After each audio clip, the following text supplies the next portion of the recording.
And now there is the Maguire effect.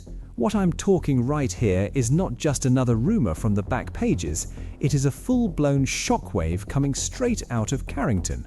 We are talking about a mutiny here, but the good kind of mutiny, the kind that changes seasons. The Manchester United dressing room has effectively slammed their hand on the table and sent a direct message to Sir Jim Ratcliffe and the INEOS board. The message is simple: do not let Harry Maguire leave. Look, we have all been there. We have lived through the memes. We lived through the chaotic defending of 2023. We saw the captaincy stripping. It was rough. But fast forward to today, February 2026, Michael Carrick is at the wheel.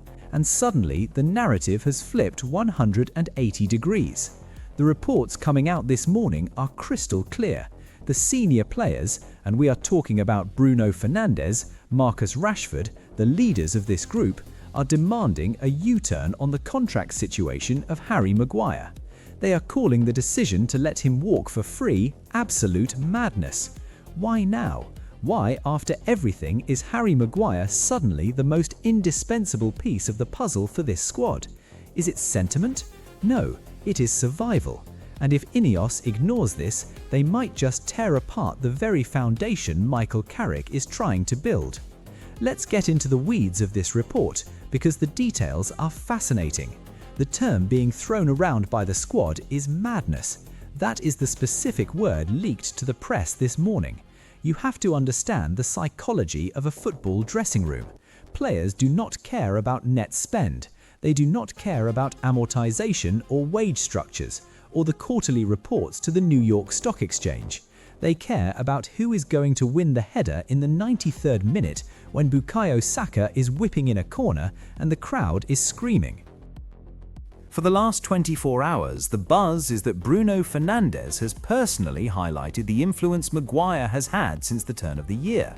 In a season where we have lost experienced heads, and remember, Casemiro is already halfway out the door with those Saudi rumours, Maguire has become the glue. The squad sees him not just as a defender, but as the standard bearer for resilience. You cannot buy that in the transfer market for £30 million. You just can't. The players are looking at the board and saying, you want to replace him with who? Another 19-year-old from League One who needs 3 years to adapt to the physicality of the Premier League? That is the fear. And this brings us to the man in the dugout, Michael Carrick. Since Carrick took over, have you noticed the shift? We are not playing that suicidal high line with zero pressure on the ball anymore. We are not leaving our centre-backs exposed on the halfway line to get roasted by pace. Carrick has stabilised the ship. He has brought a calmness that we have not seen in 18 months. And who is the biggest beneficiary of a stable, organised system? It is Harry Maguire. Carrick knows the club inside out. He knows that you cannot build a defence solely on kids. Look at Lenny Yoro. Look at Kobbie Mainoo. They are generational talents. I love them. We all love them. But who is constantly in their ear during the game? Who is organising the line when the pressure is on? It is Maguire. Carrick sees Maguire as the safety net for these kids. If you remove the safety net, you risk shattering the confidence of your £50 million youngsters. The Carrick effect is basically this: simplify the game, let Maguire dominate the air, let him play those progressive passes he is actually good at, and suddenly he looks like an £80 million defender again.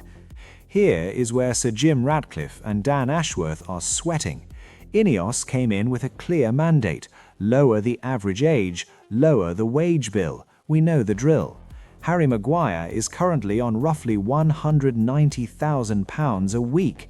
In the new United business model, giving a 32-year-old a contract extension on those wages is a red flag. It goes against the spreadsheet. It goes against the philosophy of buying young and selling high. But football is not played on a spreadsheet. Here is the checkmate position. Maguire's contract expires in June. It is February. That means he is currently free to sign a pre-contract agreement with foreign clubs right now, today. AC Milan is knocking on the door. We know the Italians love an experienced English centre-back. Look at Chris Smalling. Look at Fikayo Tomori. Milan is offering him a 3-year deal, tax benefits, and the good life in Italy. If Ratcliffe lets him go, he leaves for zero. Nothing, not a single penny comes back into the club. To replace the output Maguire is giving us right now, his aerial dominance, his availability, because let's be honest, he is rarely injured compared to the rest of our backline, and his leadership, you are looking at spending 40 to 50 million pounds in the summer market. So, do you save 10 million pounds in wages to spend 50 million pounds on a transfer fee? The math does not add up, and the dressing room knows it. The players are effectively telling the board to stop trying to be smart and start being practical. Offer the contract, even if it is a short-term deal, even if it is a 1+1. You cannot let your most experienced defender walk away for free when the team is finally starting to click defensively. We have seen this movie before. We let experienced players go too early, and then we panic buy in August. Remember when we let Herrera go? Remember when we didn't replace Matic properly for years? The squad is terrified that we are walking into another vacuum of leadership. Bruno Fernandes knows he cannot do it alone. He needs lieutenants.